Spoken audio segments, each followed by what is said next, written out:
1219. The Silk Road. Central Asia. A caravan of 450 merchants enters the city of Otrar. They carry silk, spices, gold, a diplomatic message from the Mongol Khan. The governor sees opportunity. He accuses them of being spies, enemies of the state. Then he does something unthinkable, something that will cost millions of lives. He kills them all. Take everything. Burns the bodies. He doesn't know it yet, but he just started the most profitable war in history, a war that will transform global trade forever. This is the story of how Genghis Khan accidentally created the world's first safe international highway. Let's go back a few years to understand what's really happening. By 1215, Genghis Khan controlled most of Asia. His army conquered China, defeated kingdoms, built the largest land empire ever seen. But here's what most people don't understand about him. Genghis Khan doesn't just want to conquer, he wants to trade. The Mongols are nomads. They don't grow crops. They don't build cities. They need trade. They desperately need it. Silk, grain, metal, tools, luxury goods from civilized lands. The Silk Road connects east and west, China to Persia, Persia to Europe. But there's a serious problem. The Silk Road is dangerous, very dangerous. Bandits attack constantly. Rulers demand bribes. Warlords steal goods without mercy. A merchant faces dozens of checkpoints, different currencies, different laws in every region. Most don't make it to their destination. Those who do pay massive costs. Genghis Khan sees this clearly. He understands the problem. He wants the goods flowing through the road. He wants them flowing to him, so he makes a decision. Strategic one. Secure the routes. Protect merchants.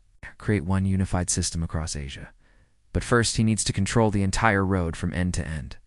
In 1218, he sent a message to the Khwarezmian Empire. This empire controls Central Asia, Persia, the heart of the Silk Road. The message is simple and direct. Let's trade. Let's be partners. The Khwarezmian Shah Muhammad II receives it in his palace. He's powerful, rich, controls some of the wealthiest cities in the world. Samarkand, Bukhara, Otrar. He thinks he's safe. The Mongols are far away. His armies are strong. Genghis Khan sends the caravan. It's 450 merchants, carrying gold and goods, a gesture of peace, a test of trust. The caravan arrived at Otrar in 1219. The governor, Inalhuk, sees the Mongol merchants entering his city. He's suspicious, greedy, maybe both. He accuses them of espionage, of being enemy spies. Seizes everything they carry, then kills them.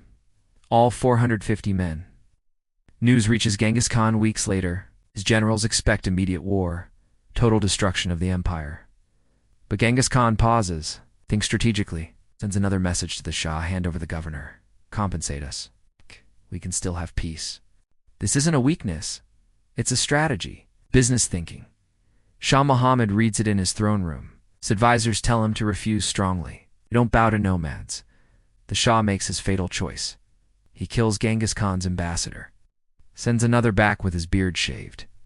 In Mongol culture, this is the ultimate insult, an act of war. Genghis Khan gathers his generals in his war tent. They killed our merchants. They killed our ambassador. They want war. One general asks the obvious question. Do we destroy them completely? Genghis Khan shakes his head slowly. We destroy the governor, destroy the Shah, but we protect the trade routes, protect the merchants. This is different from other Mongol campaigns. This isn't just conquest, it's business. It's an economic strategy. 1220. The Mongol army moves west. 200,000 soldiers, the largest force ever assembled. They cross deserts, mountains, impossible terrain that armies avoid. The Khwarezmian Empire has 400,000 soldiers, massive fortified cities. Everyone expects a long war. Years of bloody sieges. Genghis Khan has other plans, better tactics. He divides his army into multiple forces. They attack everywhere at once. Bukhara falls in days. City surrenders without major fighting. Genghis Khan enters the city personally. Go to the main mosque. Religious leaders expect death, expect slaughter. Instead, he makes a speech to the assembled crowd. I am the punishment of God. If you had not sinned, I would not be here. Then something unexpected, something that confuses everyone. But your merchants are safe. Your traders are protected. Anyone who surrenders and continues trading will live in peace. This is the pattern across Central Asia. Soldiers who resist die horribly. Cities that fight burn to ash. But merchants who cooperate thrive. Their businesses were protected. Samarkand falls next. Otrar is besieged for months. Governor Inalhuk, the man who started this war, tries to escape. He's captured alive, brought before Genghis Khan in chains. The Khan orders molten silver poured into his eyes and ears. You wanted our gold and silver? Now you have it. The message is clear to everyone. Attack Mongol merchants face death. By 1221, the Khwarezmian Empire was destroyed completely. Shah Muhammad dies fleeing. His son continues fighting, but loses everything. The Mongol Empire now controls the entire Silk Road, from China to Persia, over 6,000 miles of trade routes, but conquering is only the very beginning. Genghis Khan issues new laws. The Yasa Code. Protections for merchants and travelers. Any soldier who robs a merchant faces execution. Mongol territory is safe for business. He establishes relay stations every 25 miles across Asia. He standardizes weights and measures throughout the empire, creates passports honored from Beijing to Baghdad. But Genghis Khan died in 1227. The question, will his system survive? What he started isn't just Mongol power. Oh. It's the first global economy. The Pax Mongolica is about to begin. Genghis Khan's death in 1227 could have ended everything. Most empires collapse when their founder dies. But the Mongols are different, strategic. His son Gadai becomes the great Khan. He doesn't just continue his father's work, he expands it dramatically. Gadai understands something crucial about power. Military power built the empire, but trade will sustain it for generations. He increased funding for the Yam relay stations, build more roads, adds bridges across rivers. By 1230, the Silk Road had become safer than ever in history. Merchants noticed the change immediately. A Venetian trader writes, I traveled from the Black Sea to China. Not once was I robbed. Not once did I fear. This is revolutionary, unprecedented.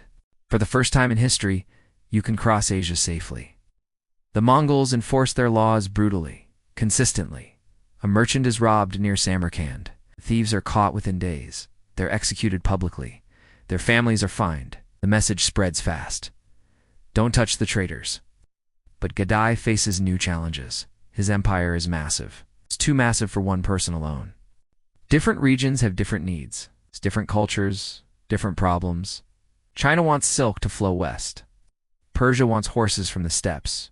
Europe wants spices. Gadai creates a system that works. Regional governors get autonomy. They must follow one rule. Protect the merchants. Keep the roads open. Always. Any governor who fails loses his position. Sometimes his life. By 1240, the Silk Road was booming like never before. Trade volume increases tenfold compared to before Mongol control. Cities grow rich. Caravans multiply across the empire. But then comes the real test of the entire system. 1242. Gadai Khan dies suddenly and unexpectedly. The empire fractures into different khanates. Different leaders compete for power. The Golden Horde controls Russia. The Ilkhanate rules Persia. The Yuan dynasty governs China. Everyone expects the Silk Road to collapse into complete chaos. Competition between khanates should mean war, closed borders, violence everywhere. But something unexpected happens that surprises everyone. The different Mongol rulers realize they all profit from trade. The Golden Horde needs Chinese silk. The Yuan dynasty needs Persian horses. The Ilkhanate needs Russian furs. They're competitors politically. But they're also business partners economically. They maintain the Yam system, honor each other's passports, keep the roads safe. This is the Pax Mongolica. The Mongol peace. Not peace through friendship. Peace through profit and mutual benefit. By 1260, the Silk Road reached its peak. Marco Polo begins his famous journey. He travels from Venice to China. He writes, "The great Khan's roads are so safe, A maiden bearing gold could walk them alone. This might be an exaggeration, but it's based on truth. The Mongols created something unprecedented. A trade network spanning 2 continents, protected by law, forced by fear. The economic impact is staggering. Paper money spreads from China west. Banking systems develop. Merchant can deposit money in Persia, withdraw in China. Technologies spread faster. Gunpowder moves west. Printing, compass navigation, religions spread. Buddhism, Islam, Christianity flows along the road. Cultural exchange explodes. Chinese art influences Persian painters. Persian poetry reaches Chinese scholars. European merchants learn Asian business. Asian traders adopt European accounting. The world becomes connected, but the Pax Mongolica doesn't last forever. By 1350, the Mongol Empire was weakening. Different khanates fight. Central authority crumbles. The Black Death travels the Silk Road, kills millions. Trade slows. Routes become dangerous again. By 1400, the Mongol Empire was over. The Silk Road returns to old problems, bandits, corruption, but the impact never disappears.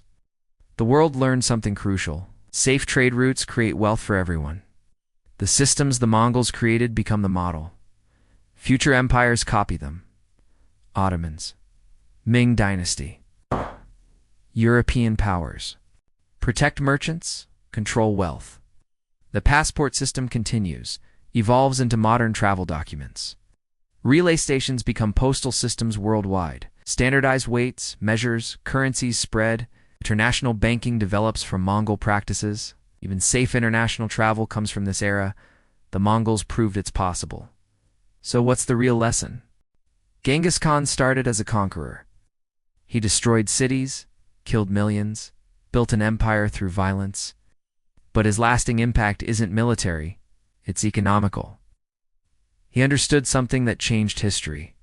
Trade needs security, security needs power, power needs trade. It's a cycle that repeats throughout history. The Mongols conquered to control routes, and protected those routes to maintain power. They turned the Silk Road from a dangerous path into a profitable highway. Not through kindness, through brutal enforcement, rob a merchant, die, cheat a trader. This violence created peace. This fear created safety. It's a paradox. The most violent empire created the most peaceful trade system. They proved global trade is possible. Different cultures can cooperate, not through diplomacy, not through friendship, through mutual profit. When everyone benefits from peace, peace becomes profitable for all. This is the blueprint for modern trade. The World Trade Organization, international shipping, trade agreements, they all follow the Mongol model. Create rules, enforce strictly, punish violators, reward cooperation. Genghis Khan never intended to create a global economy. He wanted control, wealth, power. But he accidentally built something bigger, a system where merchants could travel 6,000 miles safely, where goods from China reached Europe in months, where ideas spread across continents.